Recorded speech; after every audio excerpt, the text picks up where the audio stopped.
Ele praticamente desenhou nas entrevistas o Bolsonaro como um incapaz, né? Uma pessoa limitadíssima, sem condições de lidar com as adversidades que um presidente tem que lidar. Ele praticamente desenhou isso. Eu acho que o Valdemar está preparando a linha de defesa para diminuir as penas a serem aplicadas sobre o Bolsonaro. Ele tenta botar o ex-presidente como se fosse um incapaz. Na legislação, doentes mentais, por exemplo, são inimputáveis.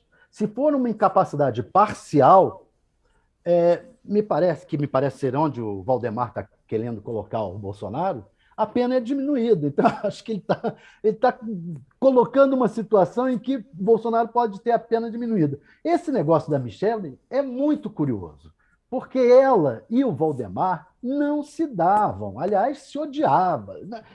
Quer dizer, mais a Michelle odiava o Valdemar. Agora, é, tem algum é evidente que tem algum caroço nesse angu, né? A Michelle está cada vez mais candidata, está se colocando, está começando a se colocar.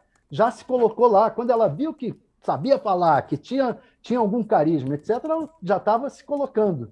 E, o, e esse caminho eu acho que ela vai seguir. Agora, os seus enteados, os filhos do Bolsonaro, é que serão a grande pedra no caminho. Por quê? Porque eles é que queriam ser os herdeiros do Bolsonaro.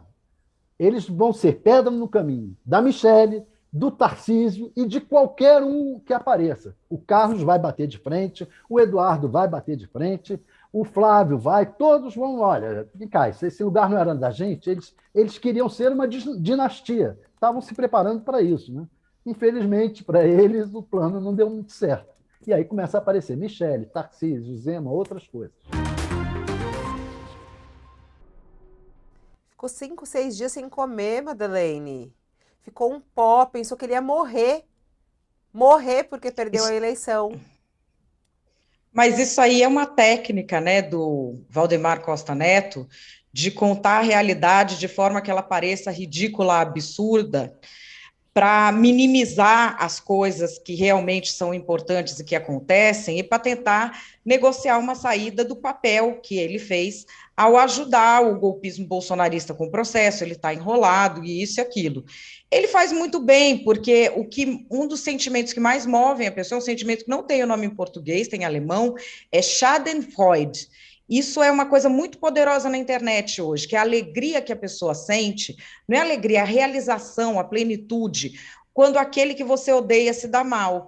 Então ele sabe que ele falando mal do Bolsonaro, ele vai ter um espaço generoso em tudo quanto é lugar, porque ele vai mexer com, vamos dizer, esse sentimento que todo mundo tem dentro de si, de querer tirar um sarro do Bolsonaro, de querer ver ele se dar mal, e a pessoa não se percebe manipulada. A pessoa está lá rindo do Bolsonaro, acha que está no controle. Não está, está sendo controlada pelo Valdemar da Costa Neto. Enfim, ele já conseguiu se colocar como quem vai dar as cartas, né, nessa. Porque ele que escolhe se é a Michelle ou se é o Tarcísio. E da Michelle, tá aí no meu vídeo, viralizou semana passada. Lembra quando estava todo mundo tirando sarro que ela estava fazendo merchan? E eu falei aqui, ó, no All News, que isso aí era lançamento de candidatura, que ela estava fazendo balão de ensaio de teste. Isso é balão de ensaio de teste digital. Ela fez, deu certo, porque foi parar em tudo quanto é mídia tradicional.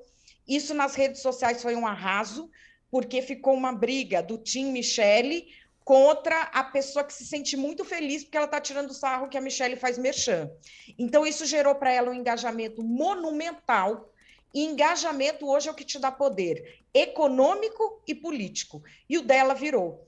Você veja que coisa curiosa, ela ser colocada pelo Valdemar da Costa Neto no mesmo patamar do governador Tarcísio, que é um cara que trabalhou no governo Dilma, atravessou para o governo Bolsonaro, conseguiu se eleger governador de São Paulo sendo carioca e está com todo o apoio de gente que era tradicional do PSDB paulista, incluindo o vice dele, a turma do PSD do Kassab, que era o PSDB tradicional, e está com interlocução com Lula.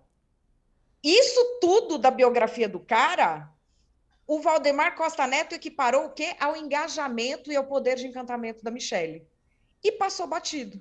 Ele está sendo que ele vai se colocar como o fiel da balança, ele se coloca como o mais poderoso, e essas histórias que ele conta do Bolsonaro, a gente jamais vai saber se são mentira ou verdade, né? Isso aí também é bem Forrest Gump, né? O Valdemar Costa Neto sempre foi. Eu acompanho esse homem. Esse homem é depoente de CPI desde que eu comecei a carreira. Então, o que ele fala, eu não ponho muita mão no fogo, não, Fabio. Tem algumas cenas que viralizaram, né, Júlia? Uma delas é quando o ator Paulo Gorgulho, ele e a esposa, eles vão para o estacionamento com um alarme do carro para ver se o filho tinha ido para a boate ou não. E ele roda o estacionamento e vai apertando o alarme e não responde. E eles vão tendo muita esperança a cada momento de que o filho está vivo.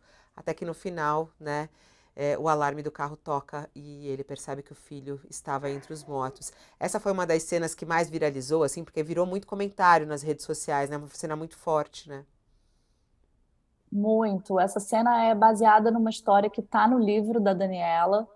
É uma história que aconteceu de fato, né? Um pai e uma mãe que foram para esse estacionamento que ficava bem em frente à Boate Kiss e foram desesperados tentar achar o carro do filho, né? Na esperança de não encontrar o carro e, portanto, do filho não estar lá, né? E no momento que eles encontram o carro, eu acho que o impacto que eles sentem e que os atores conseguiram dar ali naquela cena, todos nós sentimos assistindo, né? Talvez por isso tenha realmente viralizado e provocado tanta discussão, assim, né? Tem muita gente falando dessa cena. Mas acho que é um momento, de fato, muito dramático. Tem até aqui na E rede são, social, a gente está vendo aí alguns trechos quando as pessoas veem ali nas redes sociais essa é uma porque são uma das cenas. aquelas miudezas, aquelas intimidades familiares com as. Eu acho que a série tem. Eu não tive coragem de assistir inteira, porque assim. Não por causa de cena chocante, não, mas por causa dessas pequenas coisas que eu acho que é onde a Júlia acertou, porque assim, isso do alarme do carro, essas pequenas coisas que toda família tem e se identifica, eu acho que isso tem um potencial gigantesco de fazer com que o judiciário se coce para dar um fim nisso, porque nesse caso, uma das coisas que acho que são mais revoltantes é o fato dos pais terem sido processados por difamar promotores. Antes disso, assim, o dia que isso aconteceu, para mim, foi um dia que parecia uma tragédia. Esses pais já estão, vamos dizer, eles têm esperança ainda de ter um desfecho, eles já entregaram para Deus. Como é que está essa história?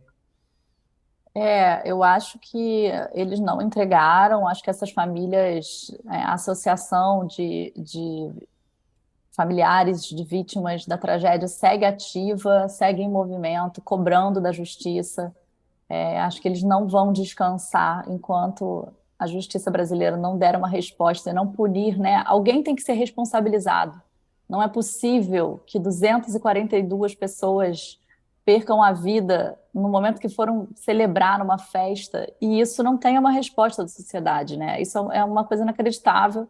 Acho que o grande temor das famílias hoje é que o caso caia em prescrição, né? Então, isso é urgente, assim. Eu acho que a série vem num momento reavivar a memória da sociedade brasileira dessa tragédia e fazer as pessoas entrarem nessa luta por cobrança de justiça mesmo.